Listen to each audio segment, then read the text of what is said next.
Bismillahirrahmanirrahim. Last week we were discussing the topic on having hopes in Allah subhanahu wa ta'ala. Getting over the same topic. Now, how do we have hopes in Allah subhanahu wa ta'ala? To what degree should we have hopes in Allah subhanahu wa ta'ala? If a son tells you, for example, that Allah subhanahu wa ta'ala is very kind, Allah ta'ala is very merciful, Allah ta'ala is forgiving, Allah forgive all my sins. A person who speaks like this now, what would you tell him now? For example, if a person speaks to a kafir, a mushrik, and tells him a doubt of iman, explain how important iman is. Without iman, the person will not go into Jannah, will have to go into Jahannam. And after listening to all your discussion, now the person replies, Allah Ta'ala's rahmat is very great, will forgive me. Only accept this answer of his. You'll never accept it, because we know that the foundation of the base of going into Jannah is iman. You could have iman. Without iman, you cannot go into Jannah. So to say that Allah is very kind, very merciful, forgive all my faults, that is to be very bold to make such a statement against Allah subhanahu wa ta'ala. So we're going to understand from here the base, the foundation, the base for us to go into Jannah is Inna Allah la yaghfiru an yushraka bihi wa yaghfiru ma duna dhalika liman yasha. The person, Allah won't forgive a person unless if he makes shirk, and Allah will forgive all other gunas besides shirk, for whom Allah Ta'ala wishes. So yeah, now the first part in the ayat is now why this ayat was revealed was that another ayat came in this connection also, that قُلْ يَا عِبَادِيَ الَّذِينَ أَسْرَفُوا عَلَىٰ أَنفُسِهِمْ لَا تَقْنَطُوا مِنْ رَحْمَةِ اللَّهِ إِنَّ اللَّهَ يَغْفِرُ الذُّنُوبَ جَمِيعًا إِنَّهُ هُوَ الْغَفُورُ الرَّحِيمُ. So after this ayat was revealed, together with that first ayat was revealed.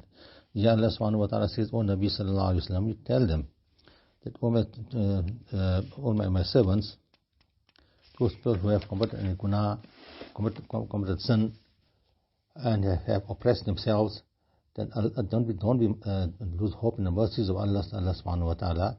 Allah will forgive your sins, and show that Allah will have mercy and kindness on you.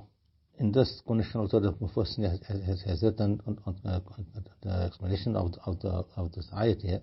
And there's another ayat that's come now. Was it وَالَّذِينَ لَا يَدْعُونَ مَعَ اللَّهِ إِلَٰهًا آخَرَ وَلَا يَقْتُلُونَ النَّفْسَ الَّتِي حَرَّمَ اللَّهُ إِلَّا بِالْحَقِّ وَلَا يَزْنُونَ وَلَا يَفْعَلُونَ ذَلِكَ يَلْقَى أَثَامًا. That those people who make shirk with Allah, who don't make any shirk with Allah subhanahu wa ta'ala, ascribe partners to Allah subhanahu wa ta'ala, and they don't kill anybody unlawfully, and they do not commit any zina also, and for them there is a promise of going to Jannat. When this ayat reached the mushriks of Makkah Mukarramah, and from them there was one person called Washir, radiallahu anhu. At that time he never accepted Islam, and at the time of kufr and shirk, he killed Hazrat Hamza radiallahu ta'ala anhu also. And when this ayat came to him, then after they accepted, he brought iman also, but at the same time he questioned and Nabi Karim Sallallahu Alaihi Wasallam concerning the ayats also. In other words, when they brought iman, they were conscious while bringing iman. They were just accept iman blindfoldly, but they were about understanding they accept Islam. So he was from those people who was from the mushrikeen. He was involved in kufr also at the same time, and he has killed a lot of people also, and besides that, a lot of gunas he has committed also. So yeah, he was saying that there's no way out for my forgiveness. He was worried that I will never get forgiven.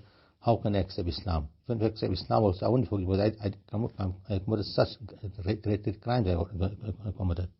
So on this, Allah Ta'ala sent us ayat, إِنَّ اللَّهَ لَا يَغْفِرُ أَن يُشْرَكَ بِهِ وَيَغْفِرُ مَا دُونَ ذَلِكَ لِمَن يَشَاءُ. So after that, Allah Ta'ala sent this ayat down. Allah Ta'ala won't forgive those people who commit shirk. Besides that, Allah will forgive everything else.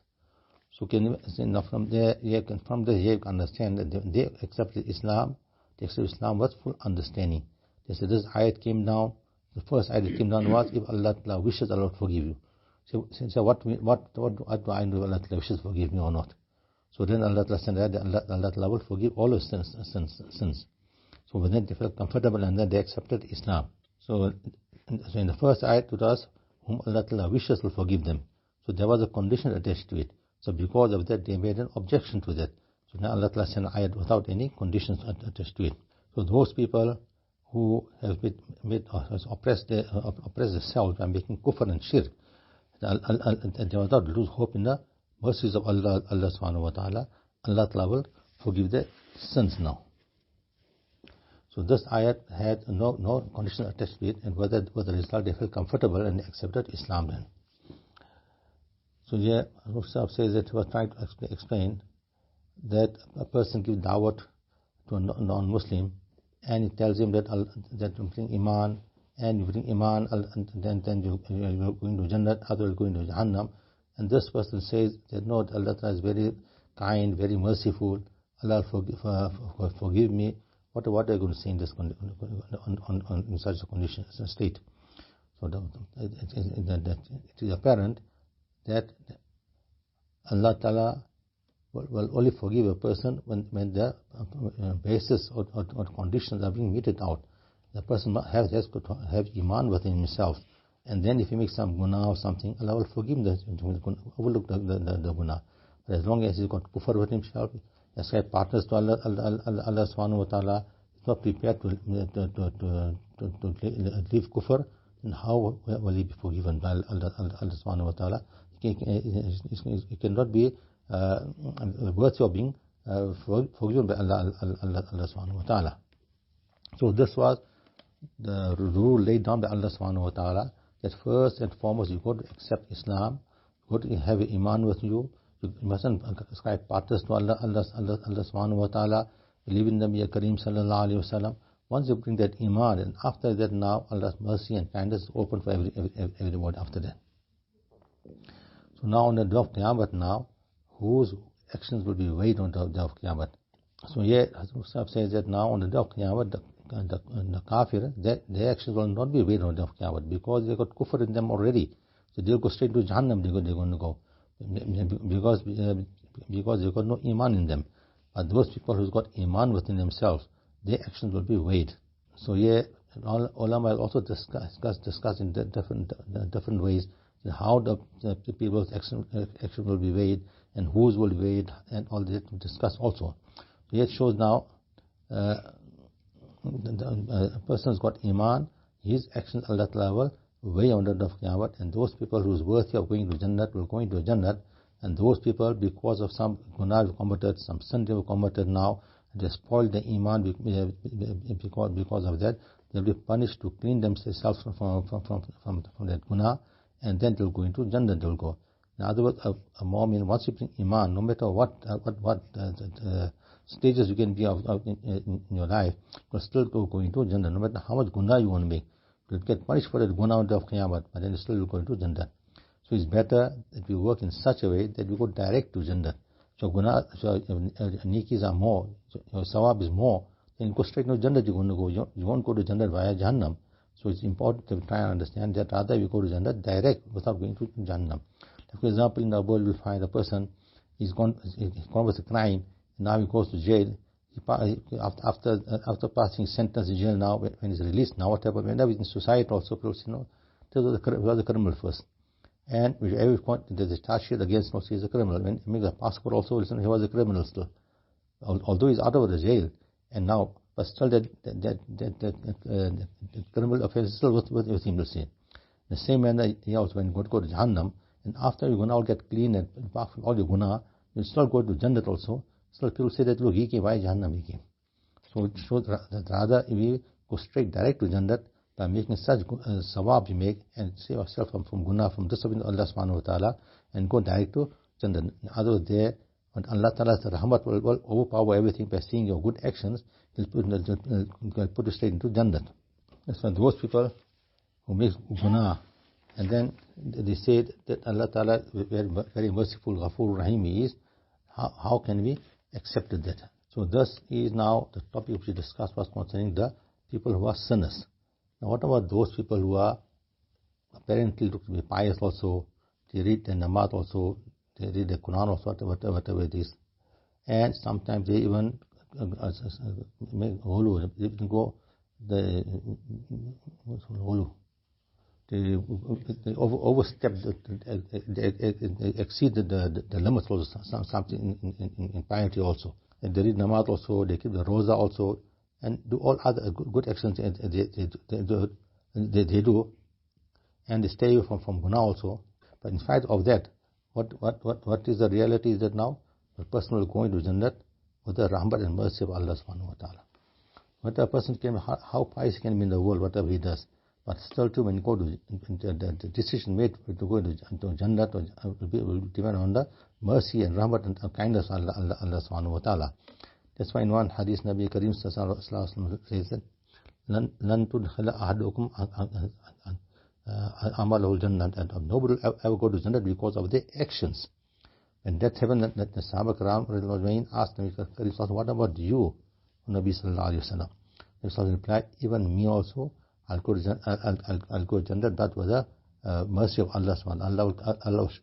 Allah will encompass me in His mercy and send me to Jannah. So imagine now when Nabi Kareem sallallahu himself is saying that I also will go to Jannah with the mercy of Allah subhanahu wa ta'ala. What about us now?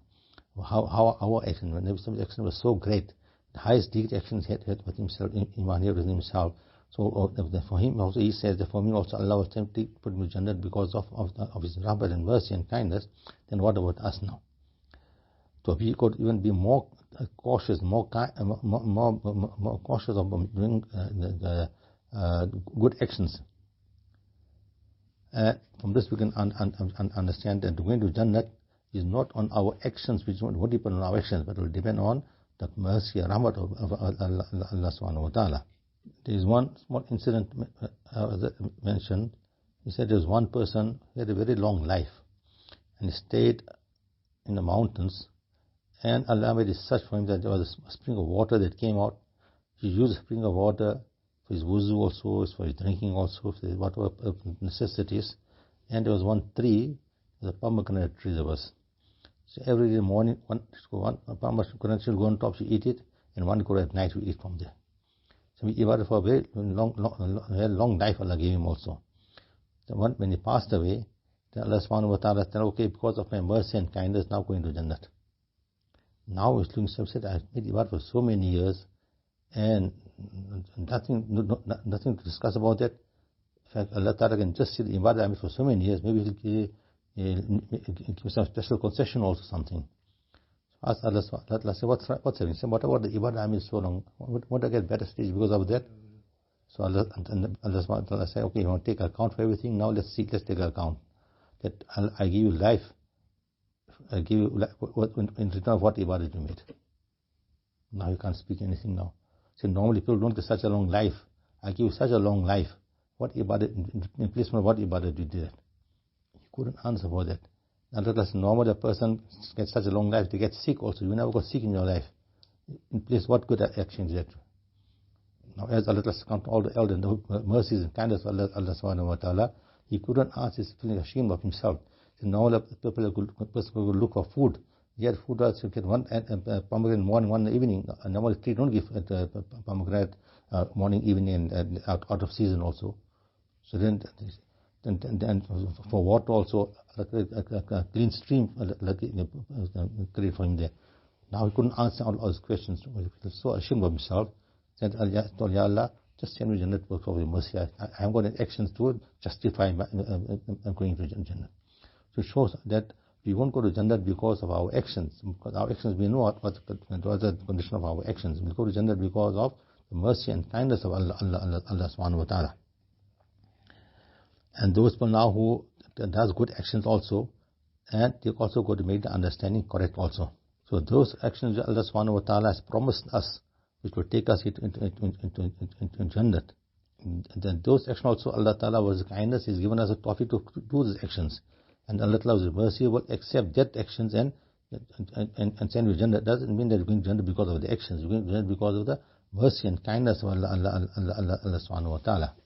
It comes in the hadith that a lowest person in Jannat, that person will get 10 times more than this world in Jannat he will get. Imagine a person who is just the lowest person in general, will go haven't got much action, nothing, just on the side of Jannat also. He gets so much, is more 10 times more than this world. And concerning this also we find in hadith, there's mentioned in detail also. So if a person who is a very low person without any good actions also, and he goes to Jannah, he'll get some other person does more good actions now. And if no, Allah is more happy with whatever he has done. What more won't he get? So all these actions which Allah Ta'ala has told us, you do this action, you do this ibadah, whatever you do, will take you into Jannah. These are all types of excuses from Allah Subhanahu wa Ta'ala to shower His mercies upon us. That you did that action now, Allah, alhamdulillah, very sure you did the action very good, mashallah, now go to Jannah, no problem. And actually it's not the action, but actions are just the means to draw the mercy of Allah Subhanahu wa Ta'ala to put us into Jannah. So to go to Jannah also will depend on the decision of Allah Subhanahu wa Ta'ala, on the permission of Allah Subhanahu wa Ta'ala, and that will depend on the rahmat and mercy of Allah Subhanahu wa Ta'ala. And we find, as Mustakim explained here, that in the majlis there he said that there are many people who are taking part in Jamaat or Tabligh work, you see. You see brothers of Tabligh, what work they do. You go to people's houses and they plead to the people, please come to the masjid, please come to the masjid. We're having a small program, come take part in the small masjid, whatever. But those people, they make some way or other to make excuses and not to come to the masjid. As is there something in the masjid, like for example to hang them up and what do you call it, to execute them or something. It's something to execute them in the masjid. That's why they don't come to the masjid. It's nothing like that. But the Jamaat brothers go there, they try to explain to them, come to the masjid, complete namaz, listen to talks of deen a little bit, but they just don't come to excuse in another way. But there's nothing that's going to execute them, or going to hurt them, or hit them, or kill them. There's no such environment in the masjid. Masjid environment is very clear environment. It's going to make ibadah of Allah Subhanahu wa Ta'ala. In spite of that, they don't come to the masjid. To read Subhanallah one time also, they're not prepared to read Subhanallah also one also. It doesn't take much effort to read Subhanallah also. So this is the difference we find here, that these people, in spite of pleading with them also, and still too they wouldn't come to the masjid. Why is that now? Because Allah never gave them tawfiq to make that ibadat.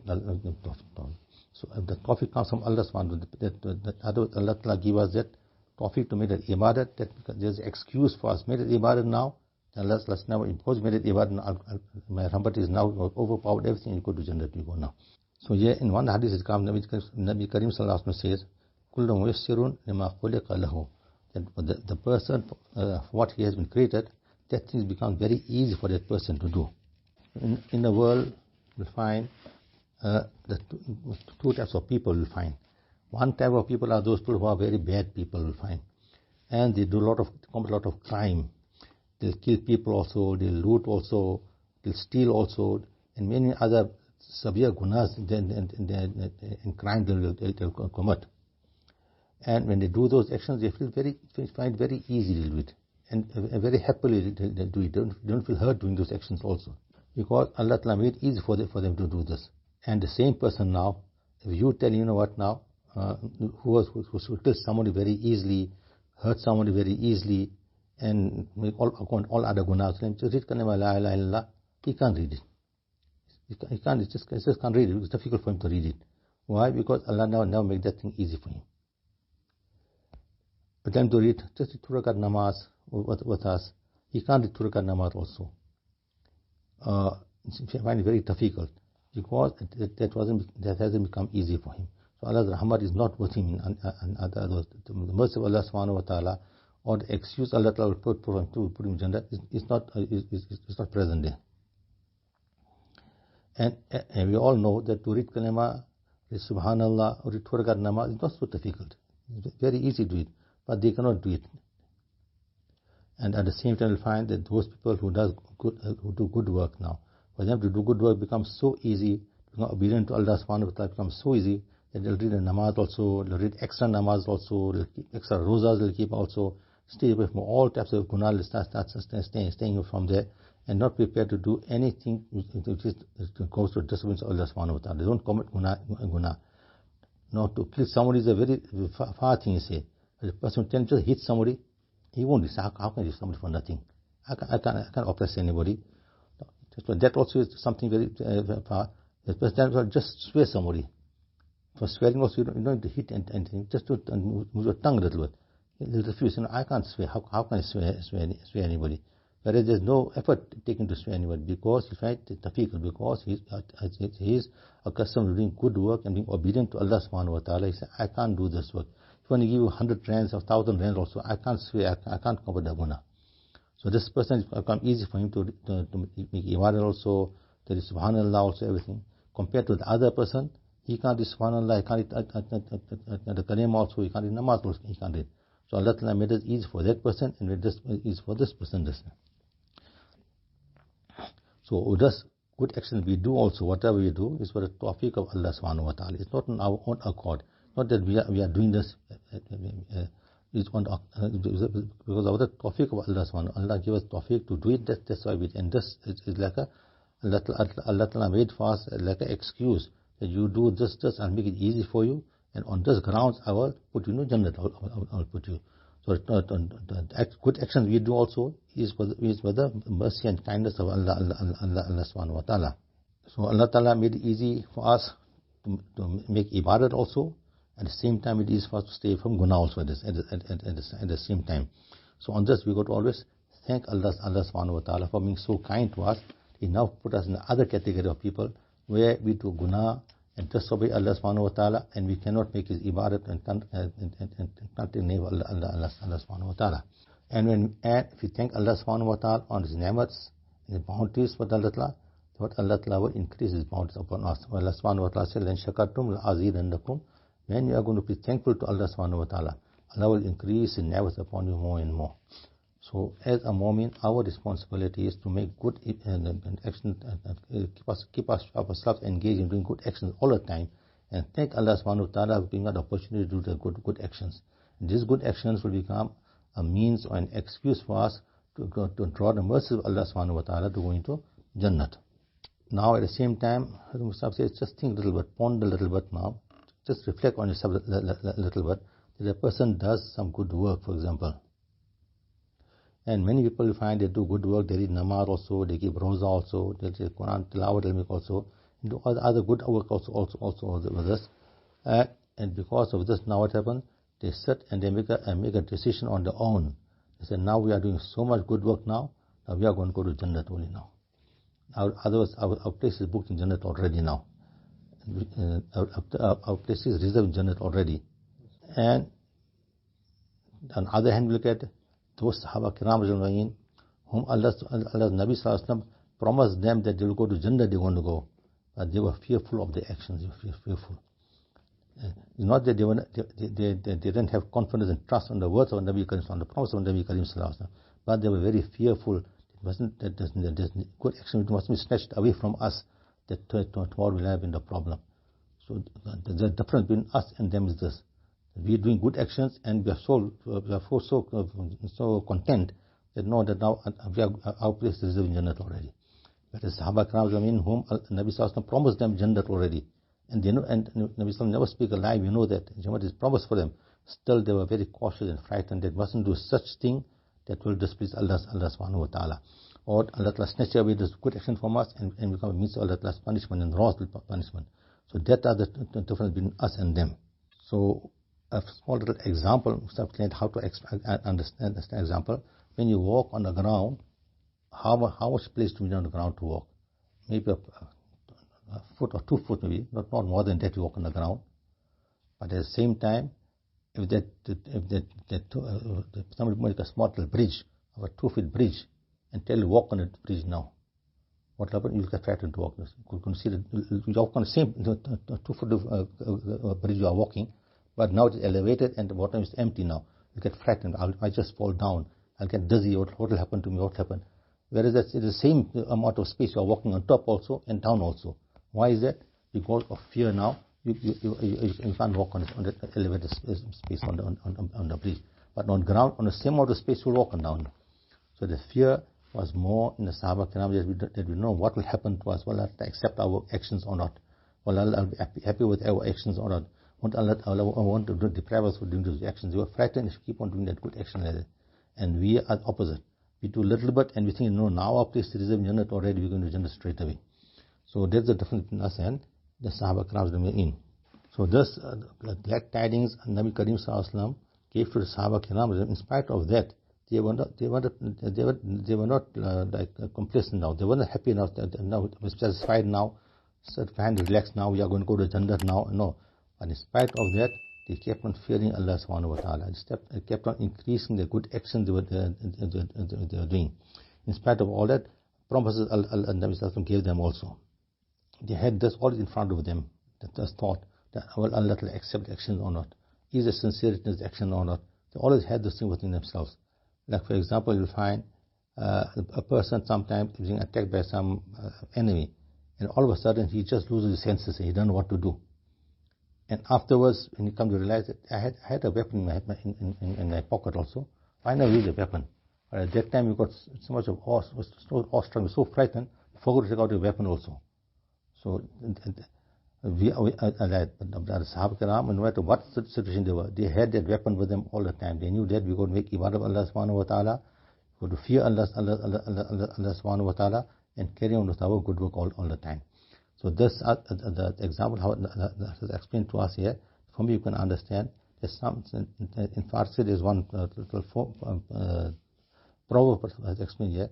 They said that the person sometimes, when enemies come, sometimes then the person gets so awestruck that they forget to punch them or hit them also. And after everything is over, now what's the benefit now? Think I should do that. Now you must take the same punch and punch yourself. Enormous punch. So sometimes and sometimes difficulties come, then we don't realize that difficulties, we got a clue for it with ourselves and don't remember the clue. So, and the Sahaba Kiram, they remember whether in difficulties or ease, they remember that clue all the time and carry on action according to that. So it's important that when we take a stock of our actions, how are we doing our actions, will they be present in the court of Allah Subhanahu, will they be accepted, they are not, will Allah draw Allah's mercy and put us into Jannat or not. And for that we know, we heard from our Kabir again and again, that we must have sincerity with ourselves. Whatever good action we do, the more sincerity we got, the more valuable that action becomes. So here, as I said, in spite of those Sahaba Kiram remain who were guaranteed Jannat, in spite of that, they had fear of Allah Subhanahu wa Taala in doing the good actions. And they never sat back complacent that no, now I'm going to go Jannat now, I don't have to do any good work now, I must read my namaz or Quran, and no. But what we do now, ours is opposite. That we do a little bit of namaz we read, a little bit of Quran we read, or a little bit of good actions we did. Now what happened? Now waiting now. Then Hazrat Jibreel Islam will come down just now with some wahi to us and give us a place, tell us this is a place in Jannat, this book for a place, this is a house number in Jannat, whatever it is, and we're happy with it. It doesn't work like that. We've got to have that fear of Allah Subhanahu wa Ta'ala and carry on with our good actions. And whenever we do something, we try to always talk of somebody else. We pass comments on somebody else, which is not correct. We got to pass comments on ourselves, look at our faults and improve ourselves. So that's the biggest fault we got in ourselves, that we're not prepared to look after our faults and clear our faults. We're busy taking out faults to somebody else and passing comments on somebody else, which is completely not how the Sahaba should behave. Now, Mustakim explained yesterday that now that we got to take a valuation of our actions and deeds. We got to try and ascertain and see how our actions we're doing. In other words, we will take assessment of our actions we will take also, and say just try and see that how much return we'll get for whatever we do. Imagine in this world we're going to do so much of good actions, and what are the promise of Allah Subhanahu wa Ta'ala is going to give us there? And the same manner, look in this world, what and how is our conduct in this world there? The example is, as I say, now we tell you that for 24 hours we're going to make ibadah of Allah Subhanahu wa Ta'ala. That's not possible for us. So we don't make 24 hours ibadah at all. But make ibadah, for example, we read 5 times namaz we read. 5 times farz namaz we read, or jamaat we read. And what is our condition? And the 5 Jamaat in a masjid also is, we go to the masjid now, and at the same time we won't go in the masjid straight, we'll start talking outside of the masjid way. We need for the Jamaat to start whatever it is. And after talking a little while, now the shaitan will disturb us also, and put different thoughts in our minds or man also. And then after, when you got talking now, we'll go into the area of the masjid, we'll go now. And when you go to the area of the masjid also, they also will start talking to people where they're going to the toilet, where they're going to wuzu khana. They also will start talking with somebody, whatever it is. Then after a little while, then we'll start making our wuzu, we start making. And then we'll go to the masjid when the Jamaat is about to start. So our sunnah also left out, and sometimes we get our takbir ula, sometimes we get our takbir ula. This is our condition. Whereas if you go to the masjid a little bit early, sit there and read some sunnat namaz, read some nafil namaz, read some tasbih, read some Quran, do some good work, nobody will stop you from, no one will stop you or reprimand you why you're doing this. But our nature is such that we only want to read our faraz namaz and out, khalas, finish. Don't worry of anything more than that. So we haven't got 5 minutes to spare for Allah subhanahu wa ta'ala, for the ibadah of Allah subhanahu wa ta'ala. To imagine what is the condition of our actions now. So just as I said, something just to bring to our notice, that we evaluate our actions, then this some of actions in this way. Our good actions also, the namaz we read also, see the quality of our namaz. We'll go last in the masjid and come out first from the masjid will come out. To have time to talk to everybody outside the masjid, and got less time to spend in the masjid we got. Whereas if the other way around, you have more time to spend in the masjid to make ibadah of Allah subhanahu wa ta'ala, how can we boast on that ibadah of ours also? So here, as I said, what I was trying to explain, as it says, that we got 5 times namaz we have read now. The 5 times first namaz we read in the masjid now, how much time does it take? Say maybe mostly it will take you 1.5 hours to read 5 times namaz. If somebody would read namaz with more concentration and khushu, somebody would read namaz, add another half an hour. So 2 hours will take it, or 2.5 hours will take it to read namaz. So 5 namaz will take you 2.5 hours, for example. And besides that, all our other time we're using in our business and earning our livelihood, whatever it is.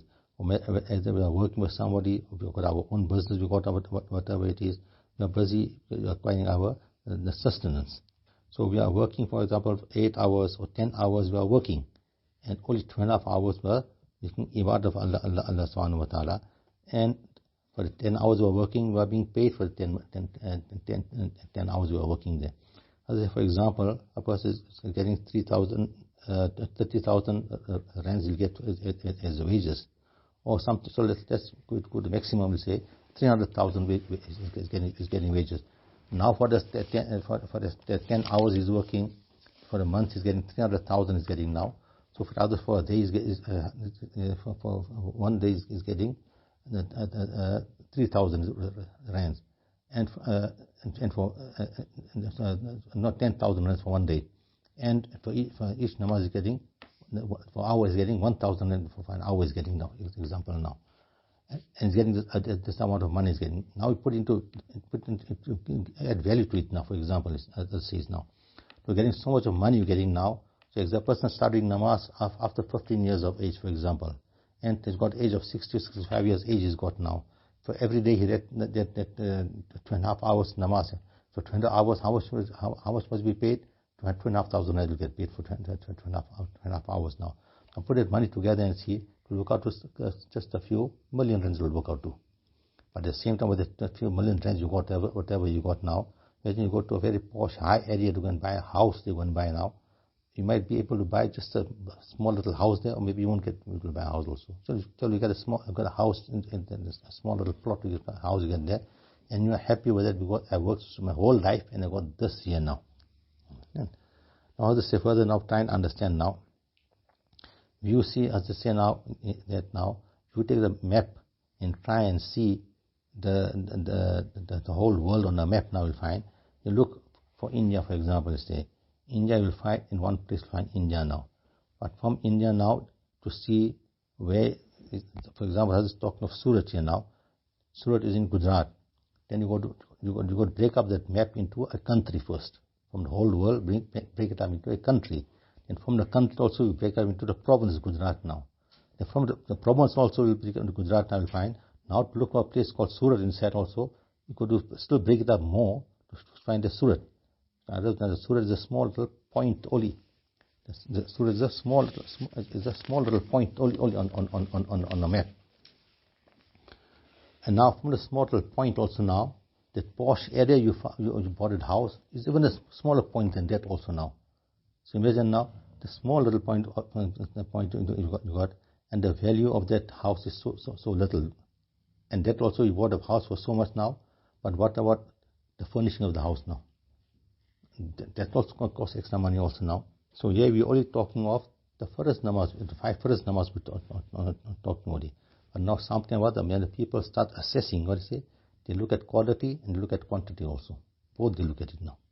So imagine now here in this world you got the posh area, you got this house now, and your whole life's earning, you bought this house, and still what about the furnishing still? And what was the quality of this house? But at the same time you'll find in Jannat what Allah Ta'ala says, that the lowest person in Jannat will get a place 10 times more than this world.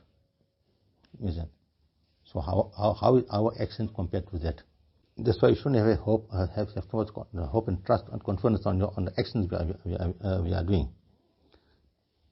And we got no rights to say that our actions are very good. We are reading so much namaz, we are doing so much and can start boasting over that. We got no rights to do that. Because there is no sincerity in that actions we are doing, then what was the benefit of it? And if you look at it according to this example, as I explained now, the small little the whole year's earning also, whatever you got, will be equal to so little, but which is not equal to anything of the year after. Whereas when Allah's mercy and kindness will be on you, and Allah forgive you and put you in the Jannat, how much more would you get? And another example has to give, for example, he said, when Allah Ta'ala gives you an opportunity to do some good actions, that action is just like an example, is just like a means for you to draw Allah's mercies towards Him. Say, for example, you come out of the masjid and find one poor person outside, and you want to help that poor person. So what, you make an excuse, you say, you know what, can you go from here to there, about half a kilometer, 1 block, whatever it is, I'll give you 1,000 rand, I'll give you, no problem. So this person now, he gets happy now, he says, okay, I'll get 1,000 rand. If this person goes still there, and give 1,000, what the people said, you just make an excuse giving the money. You want to give the money, but this is an excuse for you to go till there. But if this person now, instead of going till that 1 block, he call you a little somewhere a little bit, and just walk and come back again, what you want to do? You're not going to give the money. No, you hardly, what I told is such a simple thing, to just go from there to there, which anybody can do. You never do that. How can you give that money now? So since Allah give us that tawfiq, tell us, do these actions, yeah, I'll give you Jannat. Do these actions, yeah, mercy will come towards you. If you don't do that, then how are you going to get Allah's mercy and the reward for the action you're going to get? And when we read our namaz also, then how is what's the quality of our namaz? And how do you read our namaz? Our namaz is what, from the beginning we start our namaz, we say Allahu Akbar, and till we Assalamu Alaikum we read. Our namaz is automatic namaz, you say. We read everything in our namaz. At the end of the namaz, you ask the person, now, what surah did you read namaz? I go to think now, what surah did you read namaz now? You can't remember the surah also. Namaz, he read namaz, everything, he read everything. But he doesn't remember what surah he read namaz. So our namaz is automatic, as it is. From Allahu Akbar till Salam, our namaz is not completely perfect. 2 rakat namaz, 4 rakat, they read properly everything. But ask the person, what surah do you read? He doesn't know what surah he read. So that is the condition of our namaz. How do you expect to draw the mercy of Allah subhanahu wa ta'ala, or to get reward for such a namaz? The Shaykh Raid said that Shaykh Farayuddin Sahab Attar Rahmatullah alayhi, he's got one kitab is written, it's called Pan-Nama, which teach in madrasa, which teaches him. In there it is written there that, oh Allah, that no minute has passed over me, or no moment has passed over me, where I never make a guna. And whatever ibadat I made also, there's no ibadat I made, but which have made ibadat with full concentration towards Allah subhanahu wa ta'ala. So imagine, no moment went upon us without making guna, and whenever we did some good work also the thought wasn't towards Allah subhanahu wa ta'ala. And if Allah ta'ala would ask us on the day of Qiyamah to bring one sajda only, which you did for my sake only, with the love of Allah subhanahu wa ta'ala, fulfilling the demand of the sajda to Allah subhanahu wa ta'ala, then our whole life's namaz put together also, we won't be able to produce one sajda also with that time there also. That is the condition of our ibadat. So how we expect to draw the mercies of Allah subhanahu wa ta'ala? So we all know that ibadat we make is for Allah subhanahu wa ta'ala, not for anybody else. And that ibadat also, with so much deficiency in our ibadat, how are we going to draw the mercies of Allah subhanahu wa ta'ala? And if you make ibadat for somebody else besides Allah subhanahu wa ta'ala, what is that called? It's called shirk now. And that won't be accepted by Allah subhanahu wa ta'ala. That's why we find in the hadith, you find that after doing a lot of ibadat, then you can make istighfar. After the ibadat you make istighfar to Allah subhanahu wa ta'ala. That's why I find Nabi Kareem sallallahu alaihi wasallam, after making namaz also, should read astaghfirullah, should read. And he also told us that after reading namaz, at least read 3 times astaghfirullah must read at least. Why is that? Reading namaz is ibadat. But why make istighfar? Because our namaz is not of that degree how it's supposed to be. Our Quran tilawat is not of that degree how it's supposed to be. That's why we talk istighfar to Allah subhanahu wa ta'ala. We're going to read namaz how we're supposed to read our namaz. Person keeps roza, for example, whole day he keeps roza. He's hungry, everything keeps roza. And evening when he opens his roza, then what do I read? Ya wasul first ighfirli. Ask for forgiveness again. And out the whole day you stay hungry, everything. But asking Allah for forgiveness. Why? Because you never keep the roza how it's supposed to be kept. So just trying to show that the ibadat we make is not of the standard how Allah Ta'ala wants us from us. Because of that you can make istighfar to Allah subhanahu wa ta'ala. That's why you'll find the people who are sinners, they make tawbah from the guna. The people who are pious people, they make tawbah from the ibadat. Although the ibadat is not of that degree how Allah Ta'ala to be present in the court of Allah subhanahu wa ta'ala, they can make ibadat of that degree. That's why they make tawbah istighfar from that ibadat also, they make tawbah also. That's why Allah subhanahu wa ta'ala in the Quran writes, وَالَّذِينَ يُؤْتُونَ مَا آتَوْا وَقُلُوبِهِمْ وَجِلَةٌ. These people who made the ibadat of Allah subhanahu wa ta'ala, they turn towards Allah subhanahu wa ta'ala, and the hearts are always fearful of Allah subhanahu wa ta'ala. Will Allah accept this ibadat of ours or not? So some ask that they fear Allah subhanahu wa ta'ala by making guna or what? Then Nabi just said, no, it's not that. But when they're doing good work, good action they're doing, from there they're fearing Allah subhanahu wa ta'ala. Is it actions worthy to be present in the court of Allah subhanahu wa ta'ala? Is it actions worthy to be accepted in the court of Allah subhanahu wa ta'ala? Will be rewarded for the actions or not?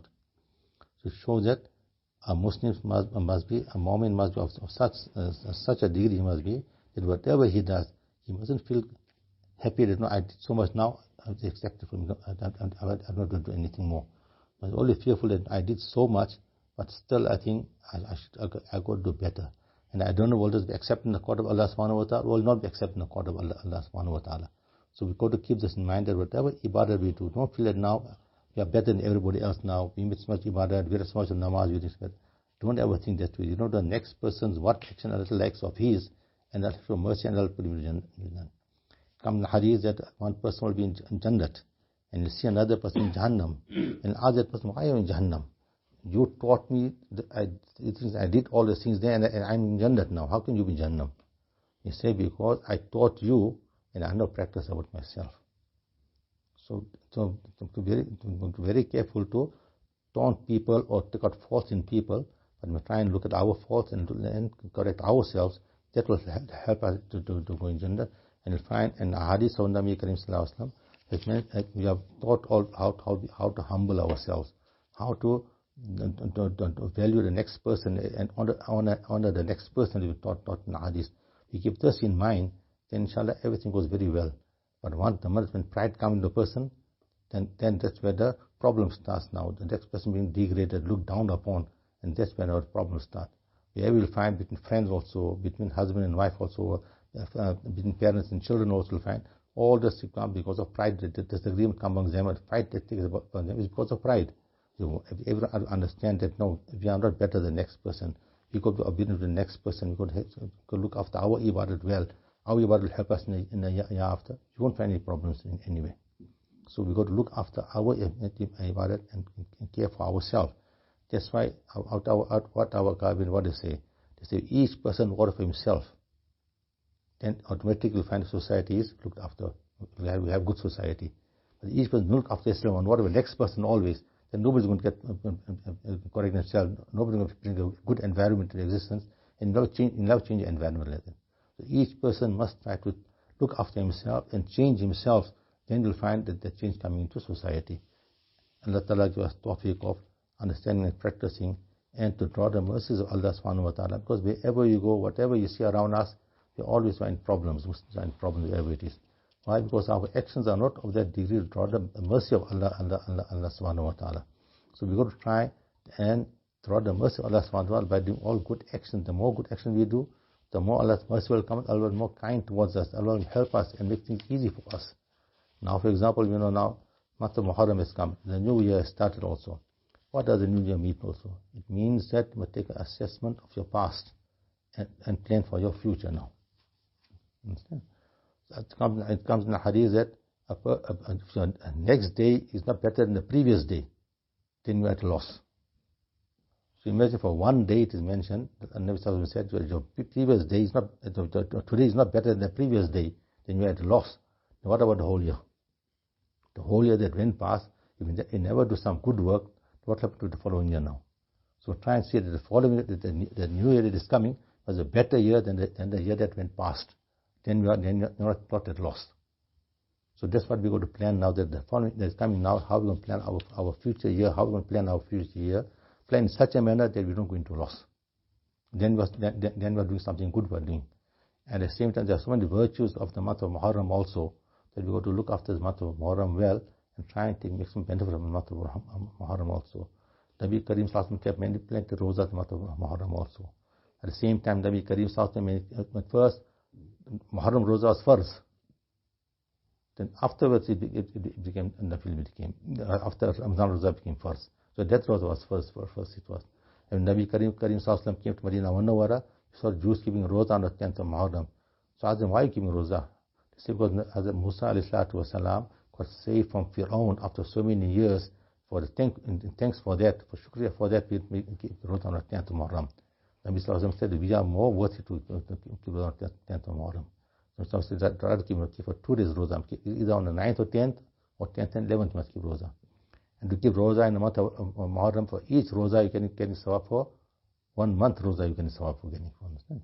So many virtues of month of Muharram. We look after all these virtues and try and better ourselves, then we can say that this year will be better than the last year we spent. Then we won't be at a loss. So we got to plan for our future from now. How is going to be our next year going to be? A better year or it's going to be a worse year going to be? So we must plan better for the next year and see that we are punctual with our ibadat, our namaz, our Quran tilawat, for example, our tasbihat, for example, having our kitab to increase our Islamic knowledge and education all the time, or try and see how is our nature now, how is our understanding, is improving or not. So all the big effort on all that, then we'll find there won't be any type of disputes or disagreements with anybody, whether it can be with parents or with ustads or with friends or anybody can be. You won't have disagreement with anybody, because you've got understanding, brought about understanding within yourself. That's what we've got to grind, inculcate in ourselves and plan for that for coming year. Inshallah, then we are successful, inshallah. Allah give us tawfiq, understanding. Subhanallah.